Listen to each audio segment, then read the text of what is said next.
Good morning, everyone. Welcome to Catalyst Energies. My name is Dee. Thank you for joining me. I'm so grateful that you're here. This is the Daily Medicine Transmission for Friday, July 2nd, 2021.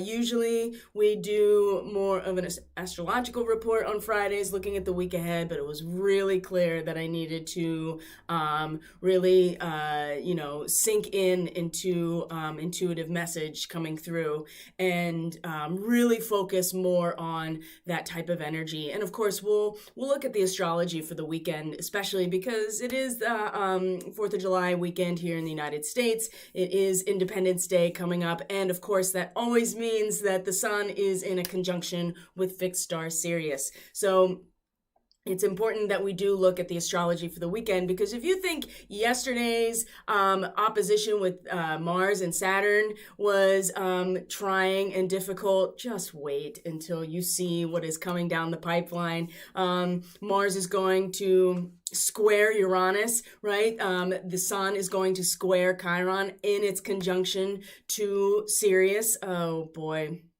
Oh boy. So be ready to dance in the flames, my friends, because it's coming. It's coming down and it's coming in hot. And if you're not ready to revel in that, it's going to burn that ring of fire, right? Remember, that was the eclipse. That was the eclipse. It was an annular solar eclipse. It was a ring of fire eclipse. And Mercury is still sitting at the degree, roughly in conjunction with the degree of that eclipse. So it is definitely burning our minds right now.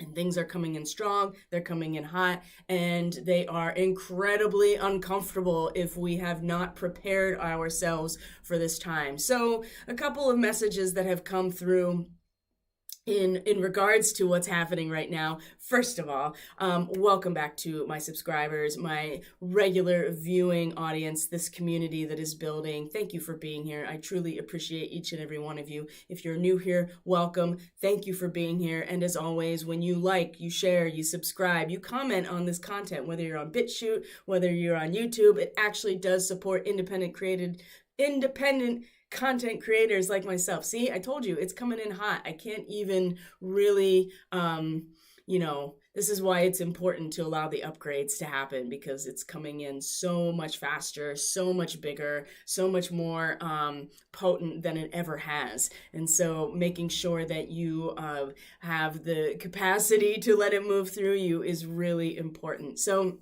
a couple of messages that are coming in really strongly. And this is more related to yesterday. I haven't really gotten a chance to translate it, to dictate it, however you want to transcribe it. That's the word I'm looking for. I haven't had a chance to transcribe this. So it's a very simple message of what is it going to take for, the majority of humanity to wake up, as it were. And it was a very simple message. They always come through in these very simple forms. Like I said, very large zip files now that need to be extracted and transcribed. But it was very simply, remember who you are. And we talked about this yesterday. This was the essence of yesterday's transmission. Remember who you are. Remember that you are a child of the divine source, that you are, in fact, the manifester of your own destiny and reality. And when humanity as a whole wakes up to that reality of who each of us really is, that's when the awakening is in full effect. Well, and it's already on its way. Nothing can stop it. It is in inevitability. And there is so much going along with it to try, just dragging, kicking and screaming along this pathway. Many people are. And so remember who you are. Remember who you are, why you came here. The other message that came through really strongly this morning is charge your device, please, which is kind of funny because it didn't come through the normal channels of, an intuitive message. It was a very synchronous moment here with something else, but it was in the midst of my meditation and in that space where I was receiving a lot of the energetic template and really just sitting with it. Charge your device, please, because a lot of people are just tapped. And we saw this yesterday in the transmission, right? Emotionally tapped. spiritually hungover. And with the opposition of Mars and Saturn yesterday, if you did not use that tension as a means to keep the spine of your kite, strong and able to, giving you the backbone essentially to fly, right? That is what the spine of a kite does. It allows the kite to actually have an integral form. If you did not use that, then it's going to be really difficult. There's not going to be much dancing in the flames if you don't have that vertical axis of power in its fullness. And so if you are drained, if you're tapped, recharge. Whatever you have to do to recharge your vessel, because otherwise, as it comes in, you're not going to be able to hold it. This is the whole point of this template, or this diamond core, right? Is or a quartz, right? Silicon dioxide, very different elements entirely, but carbon and silicon are very similar in a chemical composition on an atomic level. They are almost exactly alike in a lot of ways. And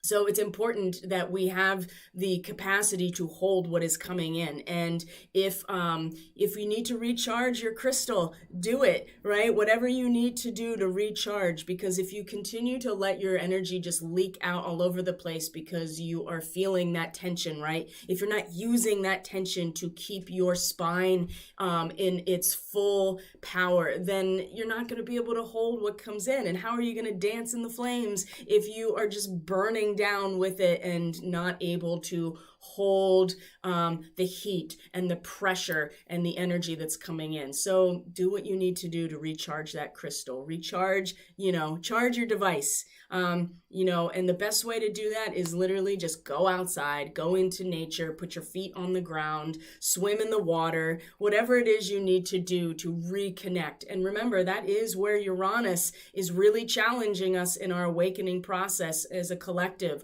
to be revitalized by returning to the earth. This is really important because Mars in its square to Uranus this weekend, again, there's going to be such a strong yearning for self-actualization that Mars is going to really activate so much in Leo. And that square, right? There's so many fixed squares that are happening with Venus and Mars in Leo. We have Saturn in Aquarius. And when the moon moves into Taurus this weekend, it's going to square all of this stuff.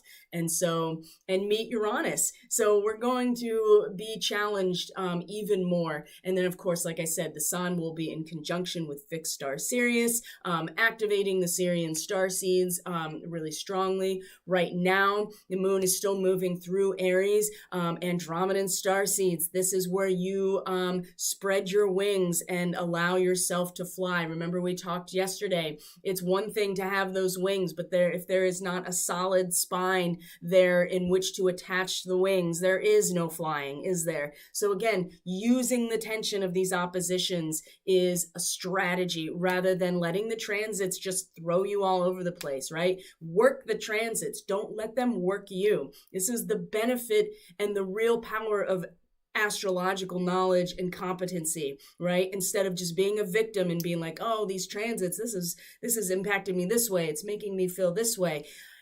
Many of us pre-waved yesterday weeks ago. And so now we saw and we felt and we recognized that tension was going to actually be a way to stabilize ourselves rather than it breaking, right? And many people are breaking. They really are. And so if you have, it's okay. Don't be too hard on yourselves.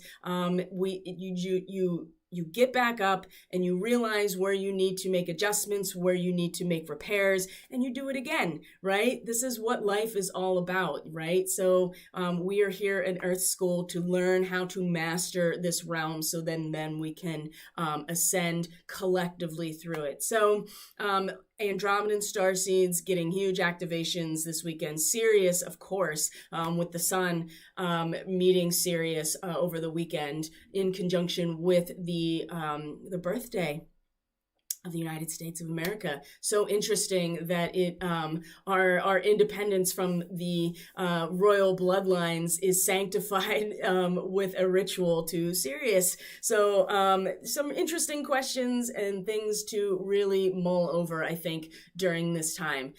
So let's just go into the reading, because I want to show you how much we have, how much that in this current moment, the collective energy is feeling very defeated on some level, and how we can work with that energy in particular. So I hope everybody's doing well. And I don't mean to make light of actual fire and flame, right? The West Coast, it's fire season again, and it's just going to be so much worse this year with the heat wave and the lack of rain. And I would argue some geoengineering to exacerbate these issues, right? So it's a very real thing. And I think that there is this misconception here that when these processes come to fruition, right, with the burning down in order to be the phoenix rising, that there's not going to be an incredible amount of pain and discomfort through this process. It's important to actually acknowledge and realize that it is okay to be excited about it and to look forward to it and to find your joy and your passion through this process. But make no mistake, it's going to burn. The ring of fire, right? It burns, doesn't it? And that's just part of a purification process. All right, guys, let's look at the reading for today. As we see, we have our Emperor reversed, 5 of Swords at the heart of the matter, and then, of course, our Princess of Wands dancing in the flames. It is really essential that we see this as, and really hold this template as our expected outcome, because if we're not able to dance in the flames and really embrace Venus and Leo right now, we're getting burned regardless, right? And so we can see it as our moment of rising from the ashes and really embodying our passion and our enthusiasm and our joy, or we can just let just stay in the moment of the Venus and Aquarius energy, which is the defeat, which is so interesting to have these oppositional energies, right? Venus and Aquarius versus Venus and Leo. So we do see that as well, that let's just go through it one piece at a time, right? One piece at a time. So here's our Emperor, number 4, right, is represented by Aries, structure and form, authority, responsibility, security, all of these things that are represented by the Emperor. You can see that he's got the leg crossing over the knee. That is a really standard, 4-point type of energy of structural support. He's got this little lamb here with the flag. That's really something that sticks out to me because of where Vesta is today. And we'll get into the astrology. So kind of, put a pin in that one because that's important. And this is the ruler, security, responsibility, order, power, law and order, structure. Well, it's reversed, isn't it? Isn't it reversed? So self-complacency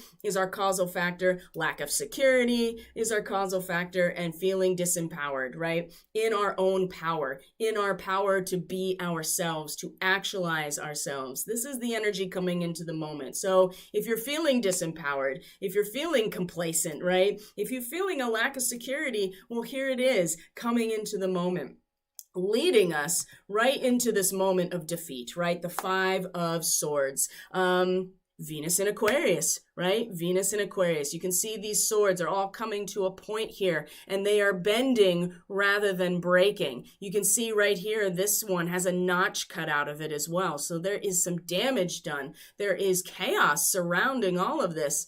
But there is in the center here, they are bending rather than breaking. And that is important to pay attention to, that from the defeat that we feel, the logical swords are forced to see everything unveiled. And I would say that with the lack of security, the complacency, the disempowerment that the Emperor reversed, right? I mean, the Emperor is being cast off of his throne, and our structure being, destroyed right in front of us, and it's really easy to feel this defeat, right? The logical swords are forced to see things unveiled in their sharp and very real nature. And with Venus involved, when you have too much sensitivity, which is what Venus represents, a sharp pain, a sharp pain that no reasonable argument might soften.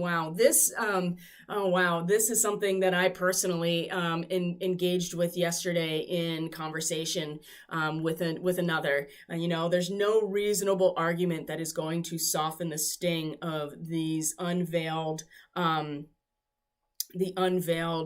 truth, basically, and the defeat that we feel. And that's part of the Venus energy, right? The sensitivity that she represents, and sensitive in a very physical, material way. Our actual five senses and our feelings, it cuts to the bone, doesn't it?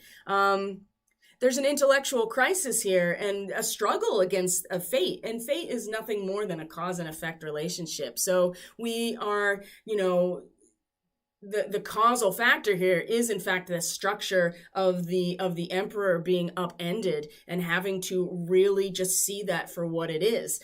And the light here, right? The possibilities is the realization of our limitation, of our restrictions, right? And being realistic about it. And this again goes with Neptune retrograde right now in opposition exactly to asteroid Vesta, the hearth fire. So again, you put a pin in it, because we're going to go back to the astrology for today, and we're going to look at these symbols in another tension to each other, and how we can again utilize that as a structure to support us rather than letting it break us. And remember, as I said, this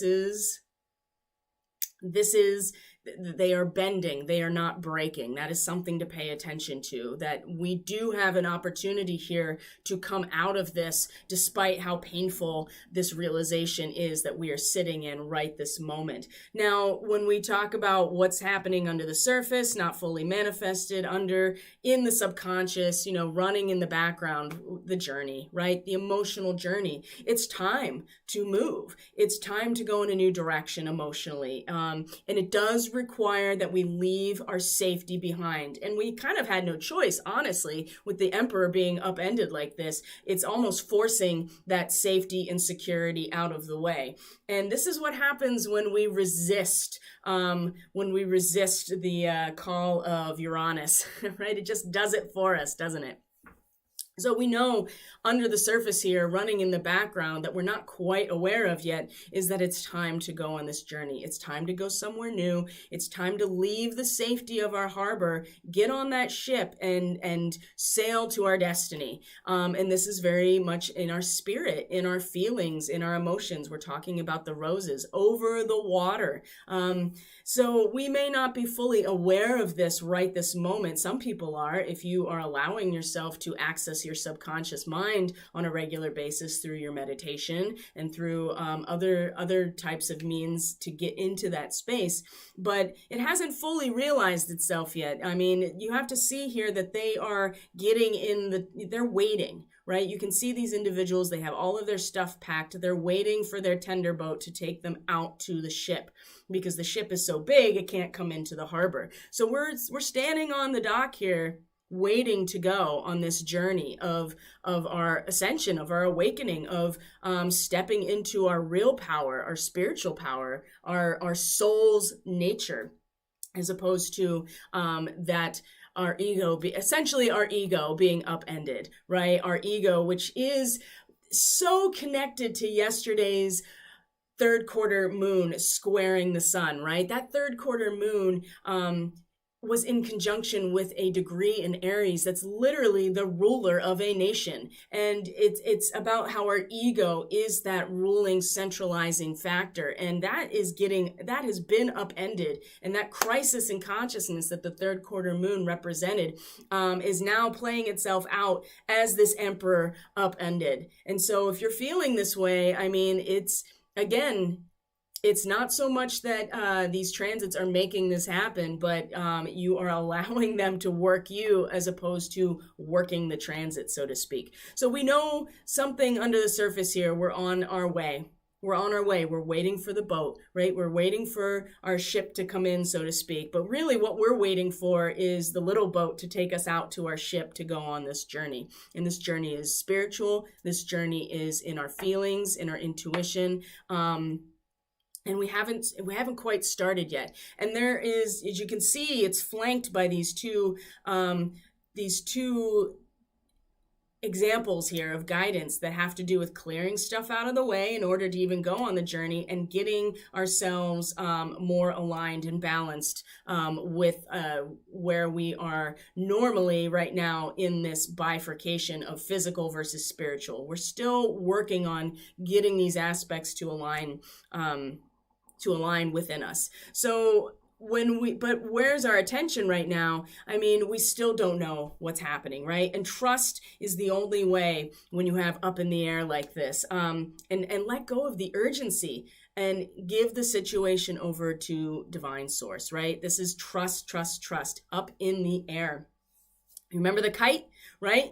You can't fly the kite without a strong spine, and that opposition is between Saturn and Mars is what provided the tension to create the strong spine. And so for those of us who are able to embody this up in the air is not something that is a struggle for us. We have let go of the urgency. We're basking in this. We see it and we're like, that is beautiful. I want to be on that balloon up in the air, right? And there's no urgency here, right? Now, this can be really difficult when at the heart of the matter is this like defeat, right? The logical conclusion of having to see everything in its clear nature, right? Unveiled, and the realization of our limitations and restrictions. So we know we're going somewhere. We do know that on some level. We might not be consciously aware of it, but right now what it feels like too is that we have to let go of the urgency and give the situation over and trust right now and just allow this up in the air. So fly your kite, enjoy that moment of being up in the air, of letting things naturally coalesce, because they're things outside of our individual control right now that are that need to also come into form or fruition, right? I mean, there are people that haven't made decisions yet. There are and the template now is play by play, right? And this has been confirmed in a couple different ways to me. One of them more specifically is that, Magenta Pixie had recently released a video about the false awakening.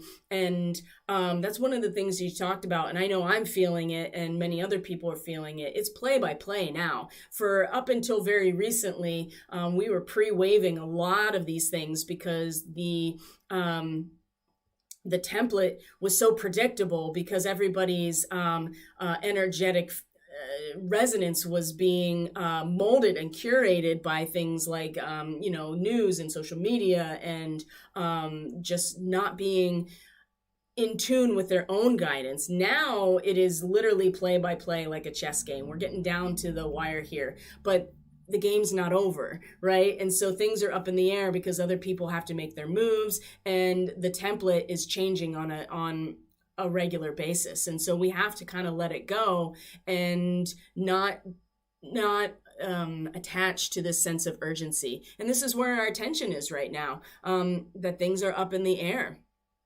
And that can be really disempowering for people, especially as we have this defeat in the middle here at the heart of the matter. And what to expect? Again, dancing in the flames, Venus in the fire signs, the Princess of Wands, right?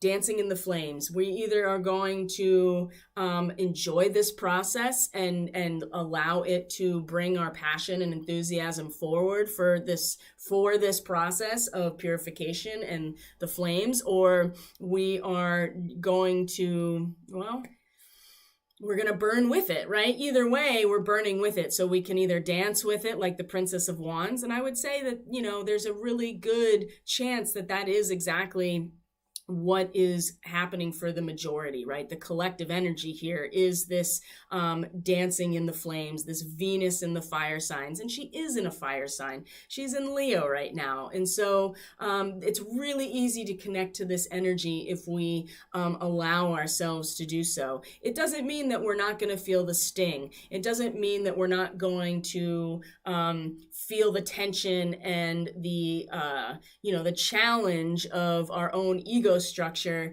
and what gives us security in the world being upended. But we can dance in the flames instead of feeling defeated. But part of that too is allowing the opposition, which is Venus and Aquarius, the defeat, right?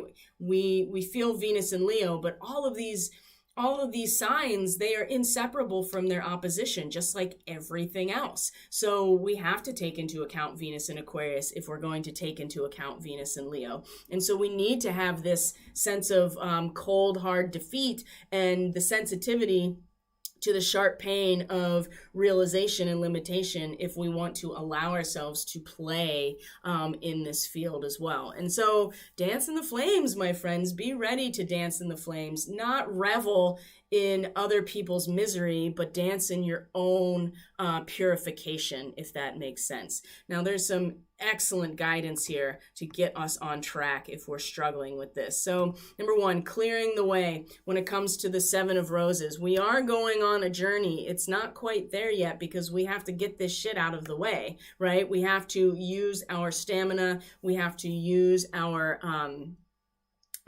skill sets, right? We have to believe in ourselves that we can clear the way, but we do have to clear the way in order to get home. And part of that is getting ourselves aligned. So the cardinal is representing how the polarities of our spirit and the physical are out of balance. So we have to bring them back into equilibrium. Now, something that's very interesting about the cardinal that I recently discovered, and I don't know why it's never occurred to me, because all you have to do is just pay attention to what's going on outside your window and you'll be like, oh yeah, cardinals don't migrate in the winter. So they tend to be more they tend to be in the south more, like especially the southeast more often, because they don't migrate. But there are cardinals here in where I'm at in north central PA all the time. And so they don't migrate. They are here during the winter months, which makes them incredibly hardy, right? They have the capacity to weather the winter.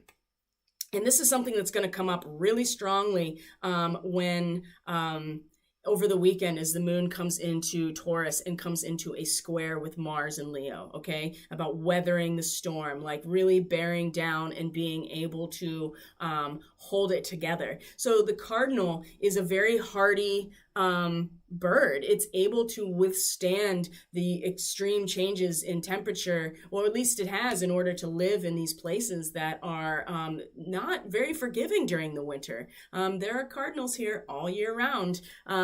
They don't migrate. And so this really suggests that we have to really tap into this in order to clear the way, in order to go on this this spiritual journey that we're all actually going on right now.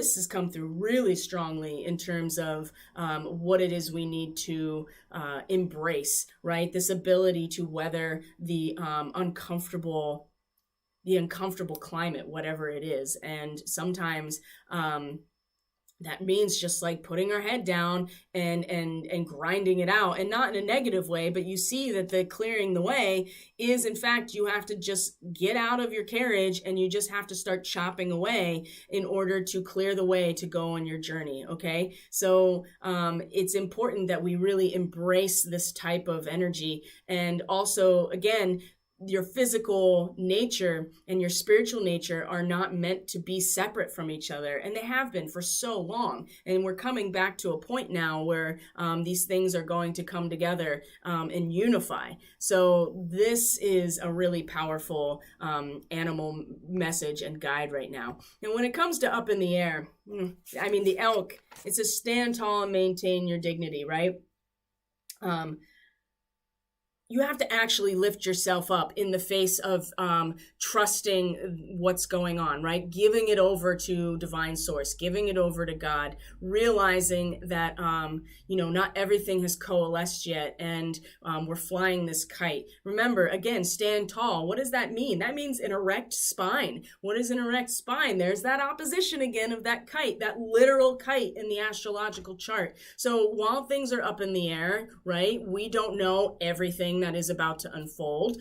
We don't know all of the pieces yet because it's happening play by play by play. But what we can do is stand tall, stand in our dignity, stand upright, allow that axis of our power to be fully erect so that the power can move through it. That's where the Kundalini moves through, is your spine, right? And if it's damaged, if you are slumped over through, these postural patterns over years and years and years and years where you're like, folding in on yourself, then the energy's not moving through you.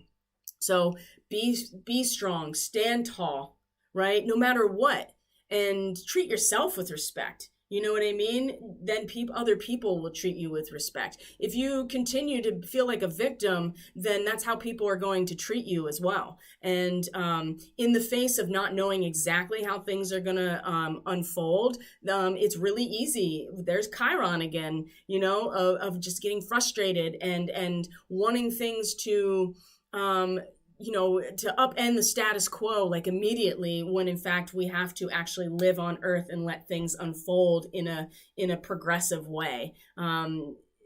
It's important that we stand in our dignity in the face of not knowing what's happening. And when we do that, then we're in our own power, and then it doesn't matter what anybody else does. And then we can, again, dance in the flames, right? We can embrace our enthusiasm and our joy and our passion for life, right? We can play instead of being beat down by the world because we don't have all the answers right now. It's important that we trust. This is not about being complacent or apathetic.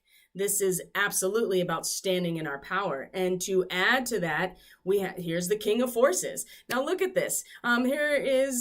Here's the elk right here, right? And you have a wolf, you have a rabbit, and the King of Forces is absolutely standing in his own natural power. You can see this nebula behind him, this violet nebula, really speaking to that crown chakra, being completely open and tapped in. But he's also got 2 feet on the ground. He's standing next to the stream. He doesn't have any armor on or this tiny little sword, just to meet his needs as a tool.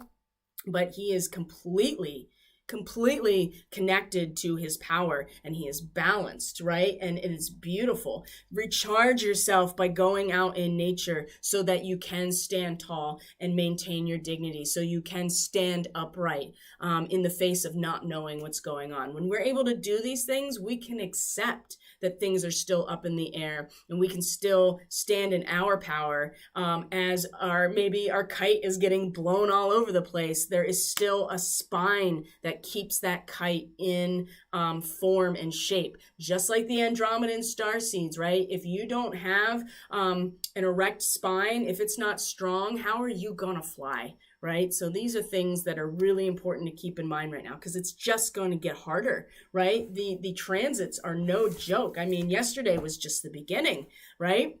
So speaking of which, let's look at that. Let's look at the astrology for the weekend of Independence Day here in the United States. Okay, let me do this here. Here we go. So we're looking at today, right? Let me check in with the stream real quick. Wow. You saw a cardinal in Missouri yesterday, Meg. Yes, see, they're everywhere. I have a family that lives on my property now.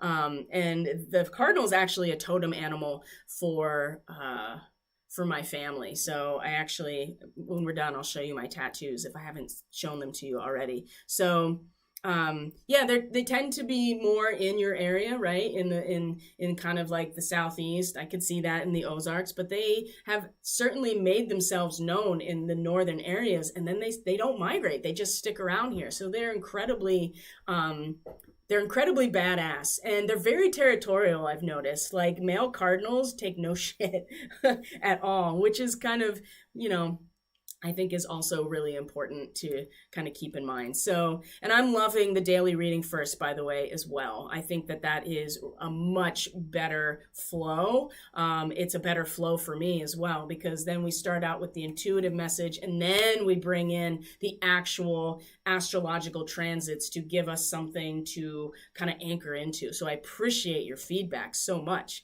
All right, so here we are today. Here are the current transits of our we have our moon in Aries still, so just keep that in mind. It's going to be moving through Aries all day today, and then we'll transit into Taurus tomorrow morning, 8:30 a.m. Eastern Standard Time, right? And so what is happening today? Number one, right, we see that Mars, very early this morning or late last night, Mars was in a trine, a direct trine with Chiron. So that kind of like capped the day in some ways of this quiet recollection. You know, it's interesting. The Sabian symbols give so much more depth to the astrological read, in my opinion, that, you know, I think you miss a lot of stuff when you don't see how this is a mandala that, you know, opens and opens and opens. And so part of the Leo energy is to be a vessel that can hold the Kundalini and the passion that moves through us. And part of that is being like that retired sea captain that's just rocking back and forth on his porch or her porch, whatever, right? And it's important to realize too that when these Sabian symbols when they were being intuited and they're being transcribed, there is gender in some ways attributed to some of these symbols, and it's not because it's hyper focused on men in particular, or the masculine. It's that when it's referencing a woman or a man in the symbol, it's because it's about the masculine archetype or the feminine archetype. So in that way, we are talking about the masculine in a role of leadership at one point, taking a step back and being in this quiet reflection. And so if you were able to really hold that space yesterday in that opposition to Saturn, then you were able to really identify how all those other instances where you felt like you were putting in and not getting enough out, right? Meeting that resistance from Saturn. But in some ways, the resistance from Saturn is in fact like the anchor to what to expect, because you have been through all of this before. And Starseed, I guarantee you've been through all this before. We are coming back around to Atlantis again. We've done this already. We've already been here. This is why we're here again, is to hold the space so that we can anchor, right? It's being an anchor. But there is something to be said for this movement, right? The rocking. So it's not like total stasis. There is this, oh, I remember the joy and the passion. Oh, I remember all the crises that I had to manage, and back and forth. But it's quiet, right? It's rhythmic. It's soothing in a way. And so this trine to Chiron, again, when you have a trine, it doesn't require us to do anything about it. They just support each other. They just provide structural support. And Mars, for all of the action that Mars represents, if that warrior nature, if we could kind of transport ourselves in time to when the warrior has retired and is going back over everything that that he's been throughout the course of his tenure as a warrior, it really can soothe that frustration that Chiron is sitting in right now, that is just continuing to really trigger this inner child wounding. That's like, I want things to be different. I know they can be different. I know that I hold the key for everything to change, but it's not happening yet because it's still just a potential, right? And so we try to make it happen and it doesn't. And then we get triggered, right? Into this wounding, into this victim, or we try to be the savior. And you see that everywhere, right? And so this trine yesterday, by the end, was a real beautiful opportunity to soothe that frustration and realize that we've all been here before, we'll be here again, and we can just kind of rock back and forth on our porch a little bit and remember the times that we've been a warrior. So it moves on right from here, though, Mars does, right? This is, look at its very last degree here. It's going to move on to the next degree, which is then going right back into that yearning for self-actualization. So that's something that we'll address because this is the degree that Mars will square Uranus in. So that's a different energy entirely, but we're still on today here. So we have that. What else do we have? Well, Neptune is in direct opposition to Vesta, right? You don't see Vesta but on this chart, but she is here. And I can't show you on this chart because when I do, it's all of the asteroids, and it looks like a total cluster. You know what I mean? It's a complete shit show, kind of like how my mind looks most of the time. It's just this crazy like clusterfuck. So I'm not going to show you. You're just going to have to take my word for it that Vesta is in an opposition today to Neptune exactly. So what does this mean? Well, Neptune retrograde, let me tell you what.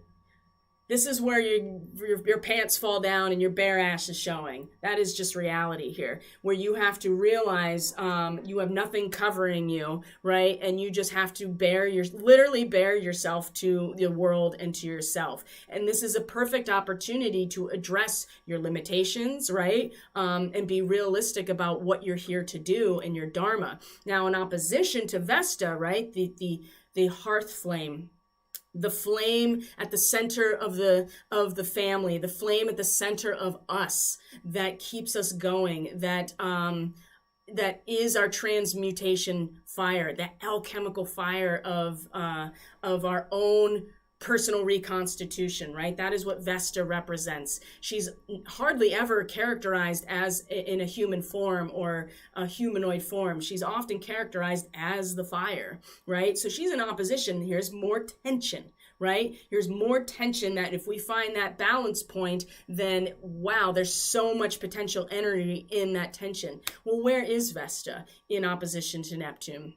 While Neptune is having us pull our own pants down right now, or in some ways having to bear our ass to the world and be very realistic about where we're at so that we can get on the path of our own dharma, this is about being innocent and being like a little child. It's that nature of being completely innocent and trusting and hold on. Let me look at my notes because this I characterized it so, where did you go? Characterized it so well. Oh, that's for tomorrow. Okay, here we go. Okay, right? The need, I'm going to just read my notes here. The need to keep a vibrant and pure simplicity at the core of one's being as one meets the many tests of existence. Well, what is one of those tests? Well, pulling our own pants down, right? So at the core, you know, what provides attention to this so we don't just like drown ourselves in the ocean, right? And just because that's a real thing right now, right? People, instead of having to face the false illusions, right? And the attraction of it is gone. And so the real temptation is to just be like, I'm just going to walk into the ocean. I'm done, right? I'm done. Is this tension here allows us to be like a child, to be spontaneous, to be pure, to be fresh, to be simplistic at the core of who we are as we are meeting all of these tests. This is important because this is going to keep us from totally losing it, right? Is to the fire within us is bringing us to this point where we keep this simplicity at the core of who we are. And be like little children, you know? That's certainly a very Christ type of idea, right? I mean, I don't know exactly the quote. I'm sure somebody knows exactly where to find this in the New Testament, but that's pretty much what he's like. Be like little children, innocent, spontaneous, pure, right? And that's a very Leo energy too. Is the childlike nature of pure passion, courage, enthusiasm. Be simplistic on your path, right? Be like a little child to help balance out what is a very difficult transit with Neptune retrograde. And it's going to be retrograde for most of, for months ahead. So just keep that in mind too, that it's not going to just be over tomorrow. It's just it is something we're going to have to contend with over the next couple of months. But in this moment, this is providing the tension to give us to stand upright, despite the fact that maybe we are having to come to some very harsh truths about ourselves, or the illusions and delusions that we have been giving our power over to, so we can be realistic about our limitations, so we can face the truth about what we are here to do, and have the stamina and the fire within us to actually meet these tests. Okay, so that's important to keep in mind as well. The sun is going to quincunx asteroid Juno. Oh boy. Again, she's in Sagittarius right now. She's coming into conjunction with the South Node this weekend, okay? That means that she's also in a conjunction with fixed star Antares, the heart of the Scorpion. Now, the sun in a quincunx here, right? That is that square peg and a round hole energy. That's that wild card that helps, you know what I mean? That's going to completely adjust ourselves if we take the opportunity to do so. And as you can see here, that the sun is going to come into a quincunx with Saturn retrograde. And we'll talk about that because that's going to be happening tomorrow. But in the meantime, the sun in a quincunx to Juno at this time, that's coming so close to an exact conjunction with the south node of the moon, right? The collective paradigm that we're letting go of. Can we hold the sting of the Scorpion without letting it, without being overcome by its poison? That's the real question here. That's the real question. Do we take the momentum of this moment and move forward to the new territory that we're going towards, the North Node in Gemini, or do we succumb to the venom of, because we can't handle the sting of the truth, right? You can't handle the truth. Wasn't that what was that, A Few Good Men, right? But that really does kind of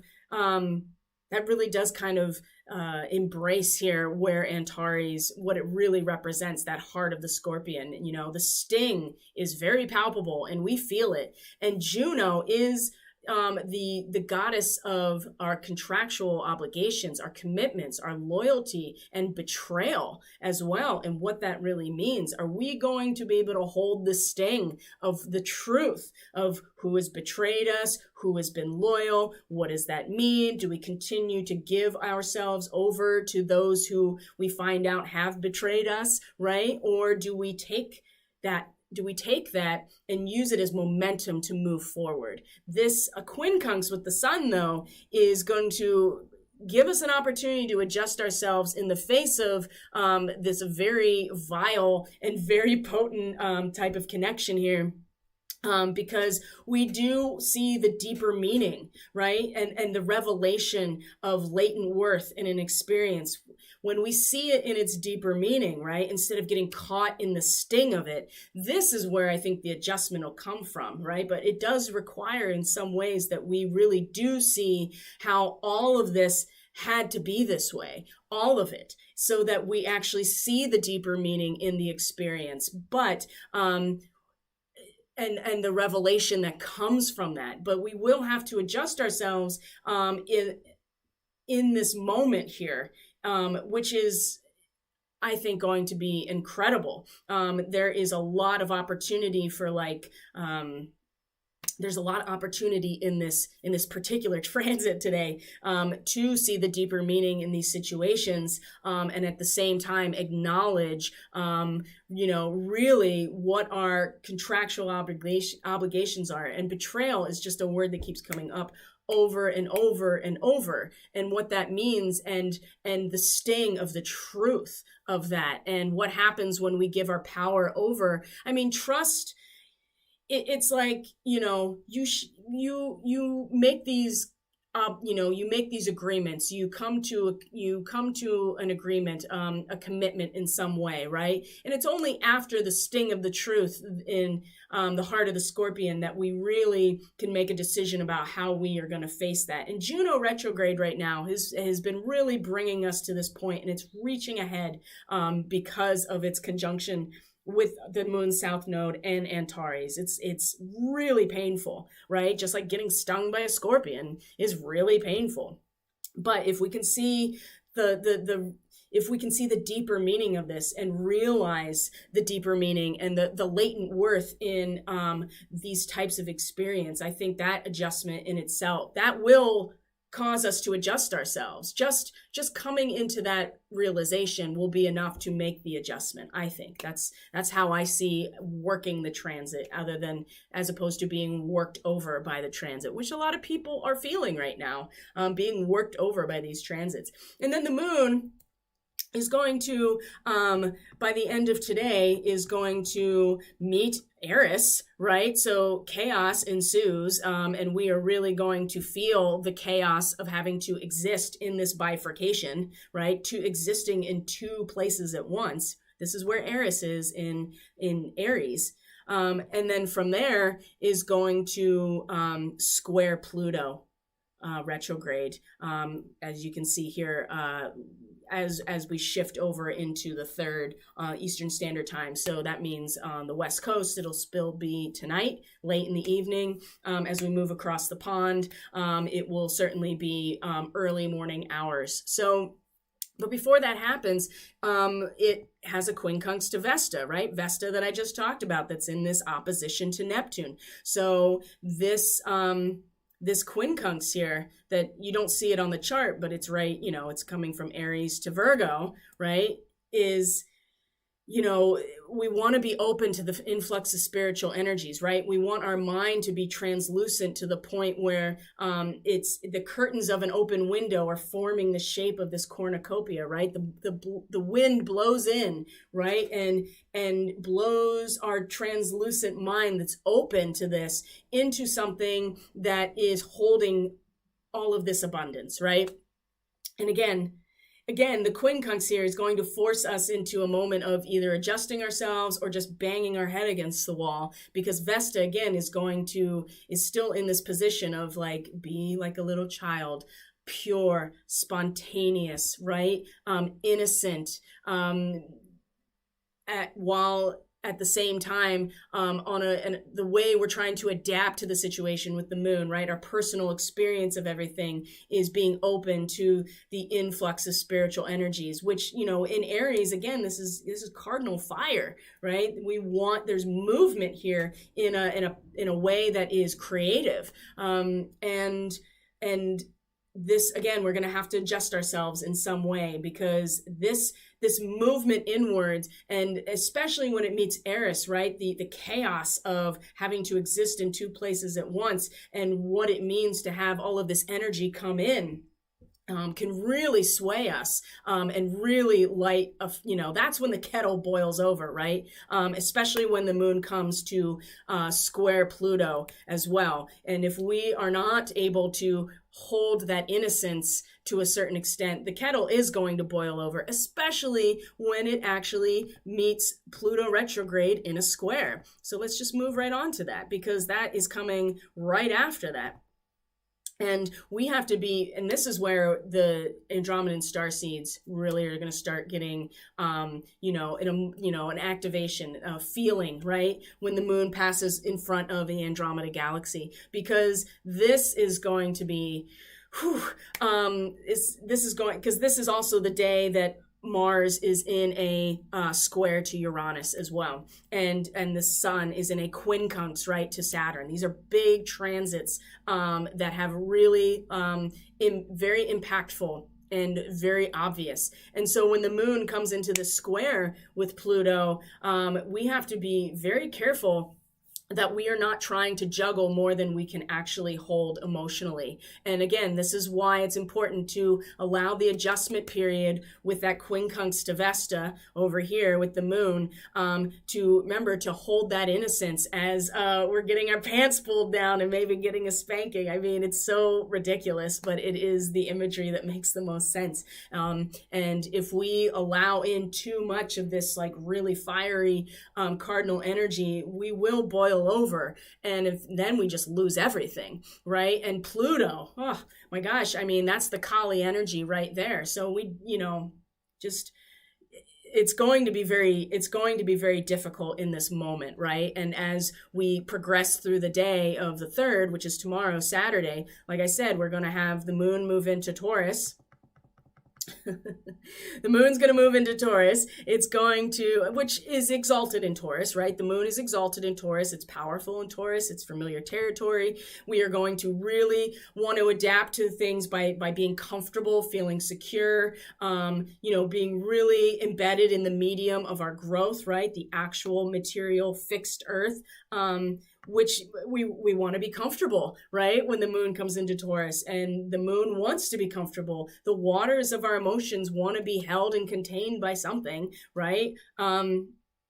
Now it just gets absorbed into the soil, right? As opposed to the shell holding our water and providing a pool to reflect back, onto us. But it's still powerful here. Now, what's interesting is that this sextile is going to meet Jupiter retrograde in Pisces. And we talked about this yesterday. The need to protect ourselves, the need to exercise caution when there are no more boundaries with the collective unconscious in Pisces, right? That is the contrast to the benefit of the Piscean energy in the 12th house. For everything that comes to fruition, we also have to, there are those that are hunting, and we do have to, there's something to be said for exercising caution and being able to hide ourselves. Well, Jupiter is expanding everything so much in this area that it's either going to protect us, or again, it's going to keep us from having a place to hide, because it just keeps expanding and expanding.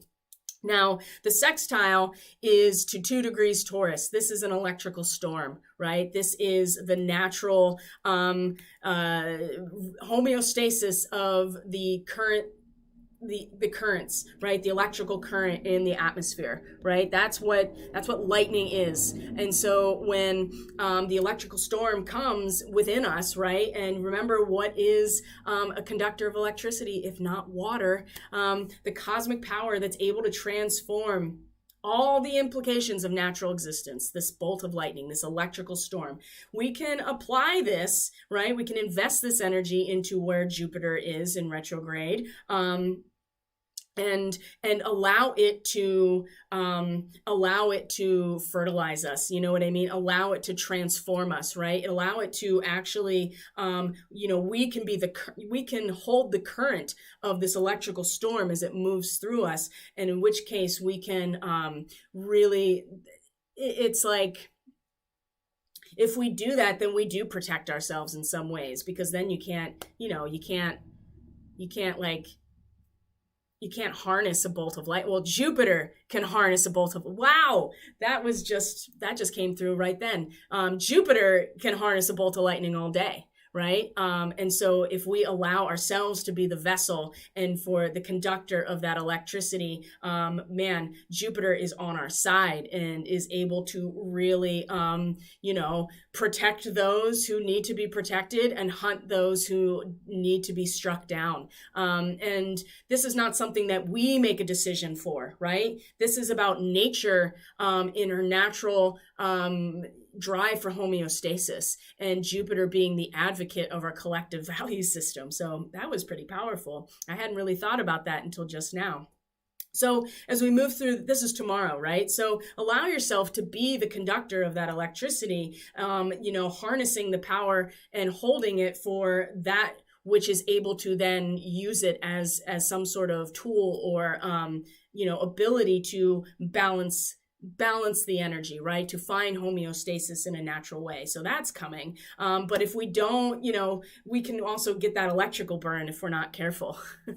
So, we do have this, like I said, the sun is going to quincunx or coming to that 150-degree angle with Saturn retrograde. And that's happening as well. Let's see. It's going to be much later in the day on Saturday in the late afternoon, early evening when it becomes exact.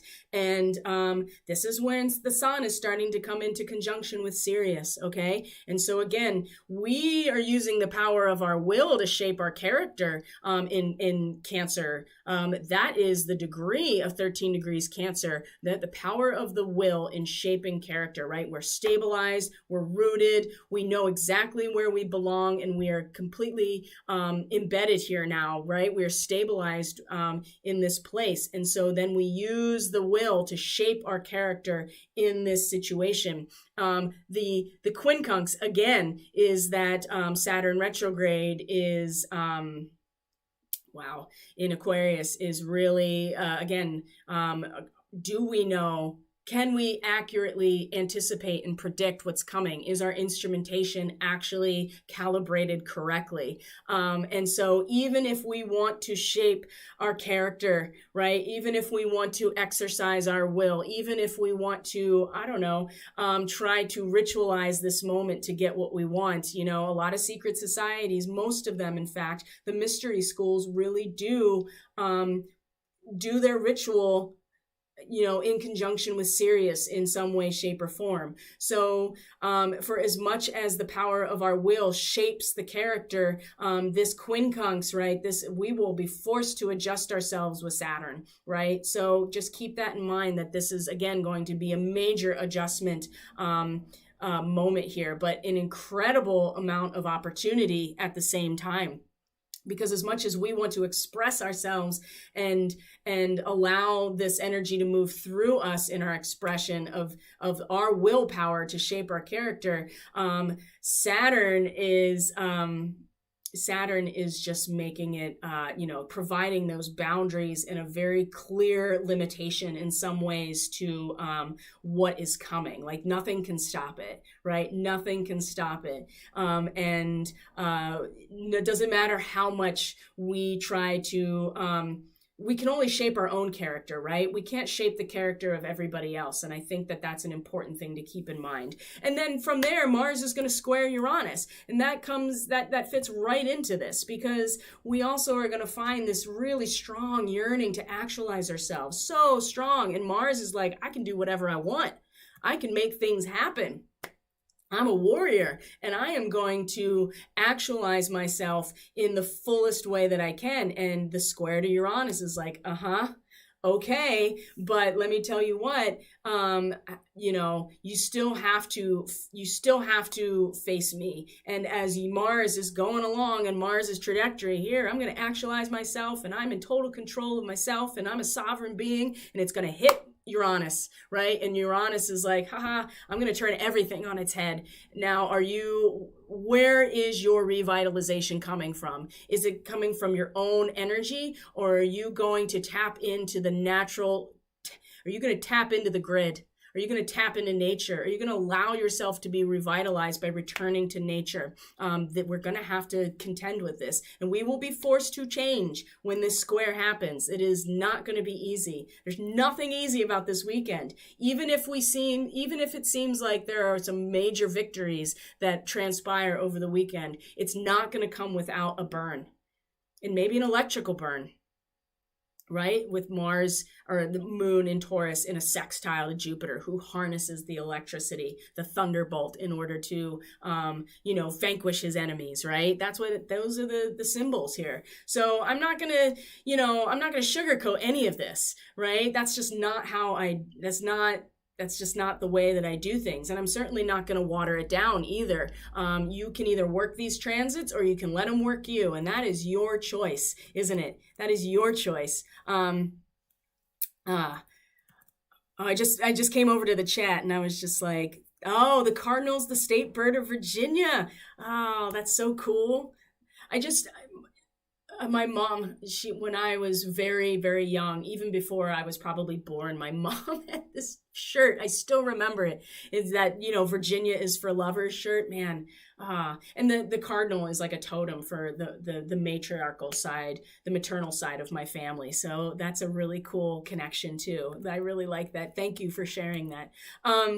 So this is Saturday, right? And we have our moon in Taurus. And so by the time we get to Independence Day, which is in fact the 4th of July, which is Sunday, we're going to have, look at this, at high noon, Eastern Standard Time, which is in fact when, where, and I shouldn't say when, it was where the Declaration of Independence was signed, is in Philadelphia, Pennsylvania. We're going to have the moon meet Uranus right here. And so this is actually where we allow ourselves to, there will be some really disruptive emotional energy. It will be electric. It will be all over the place. It will be not very stable, but at least the moon is in Taurus in this moment. So the thing is that the moon in exaltation meeting Uranus can actually be a way to settle ourselves into this energy, right? If we ground ourselves, right, then we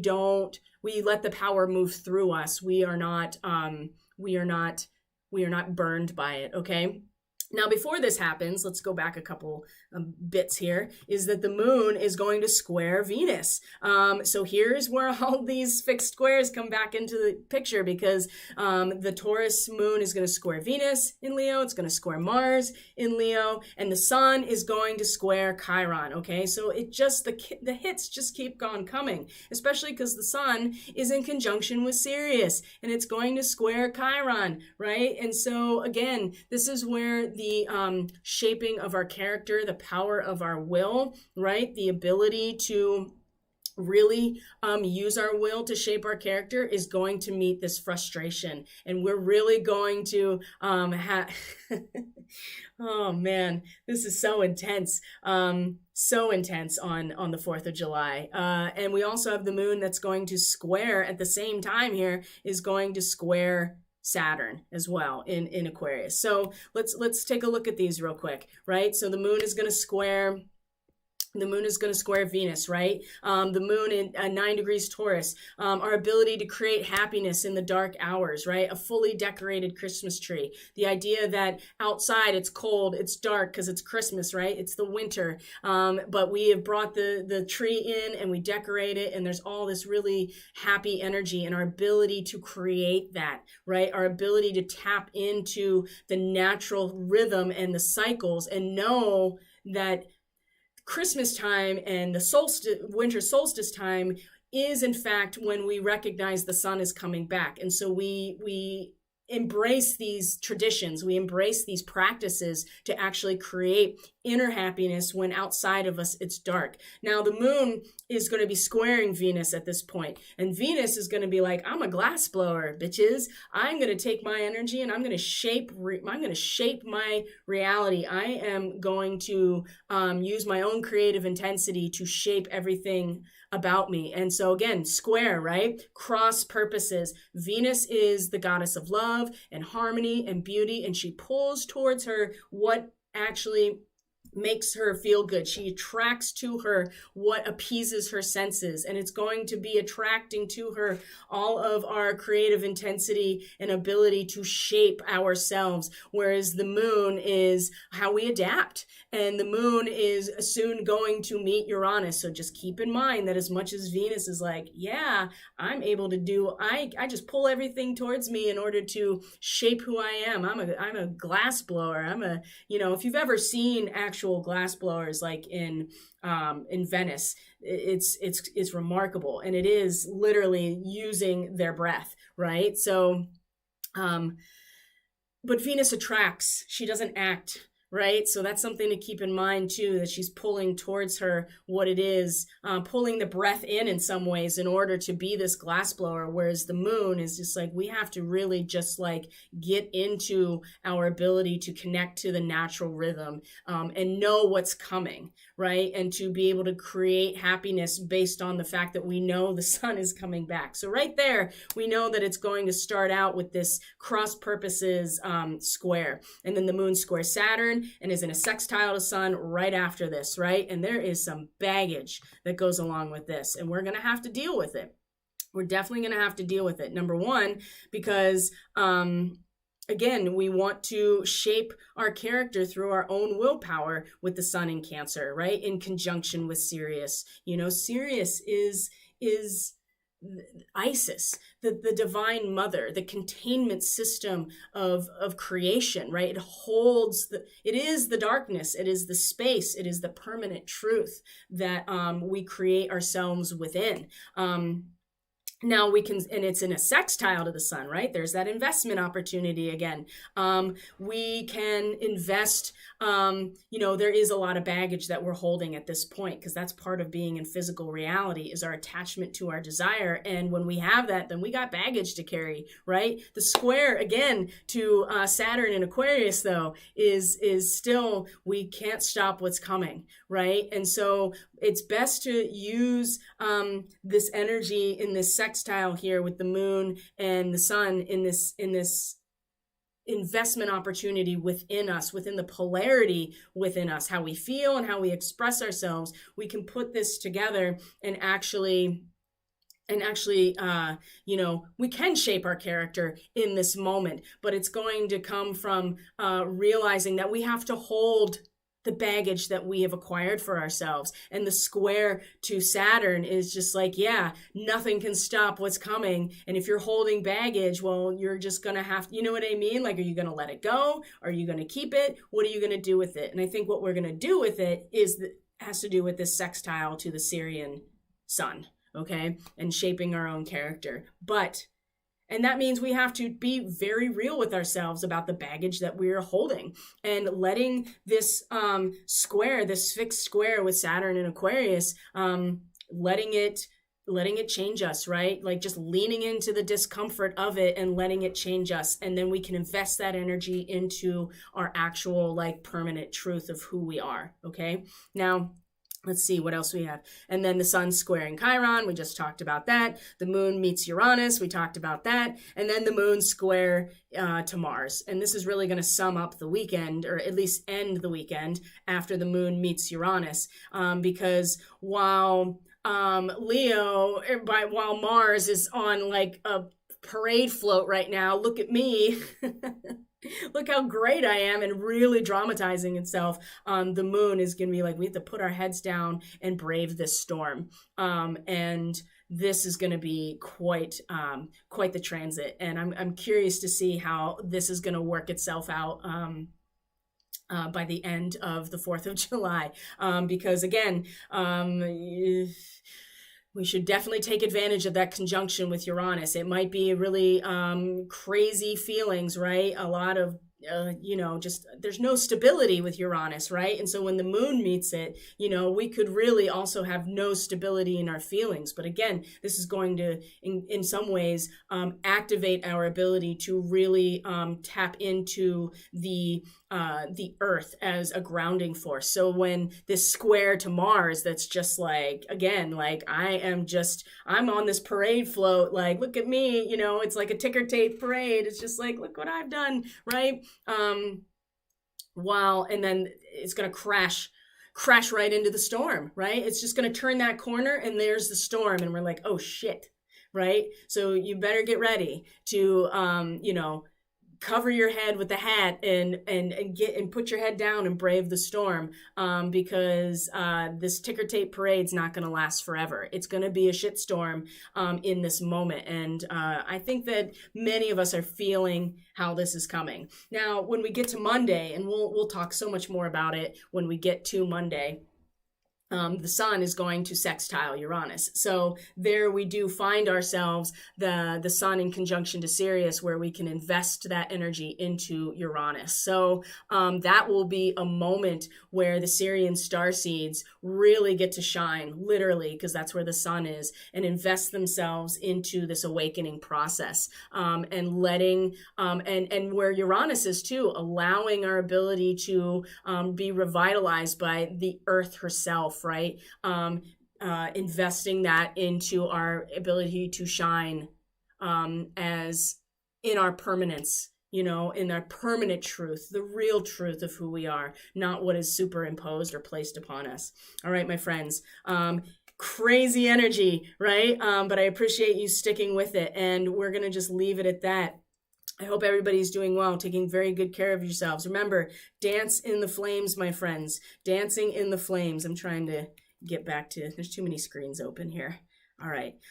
Dance in the flames, because it's all burning down right now, and it's just going to get more challenging as time goes on throughout this weekend. So enjoy it as much as you can. Be as playful and innocent and childlike as you can. Certainly don't be complacent or apathetic, or I would suggest or recommend, don't underestimate the sting of the scorpion as we go through this weekend. But if we can maintain that innocence, if we can let the fire within us be pure and spontaneous, then I think we actually have a real chance to weather the storm that's going to be coming through. I love you guys so much. Thank you. I appreciate each and every one of you. If you're interested in a reading to see how all of this is affecting you in your chart, you can book through catalystenergies.net. That's in the description box below. Facebook and Telegram for now are the social media connections, and you can find that also in the description box below. And yeah, I love you guys. Have a great weekend. Happy 4th of July. Happy Independence Day to the United States. It's a great time to be alive right now. And we'll see you on Monday. Take care.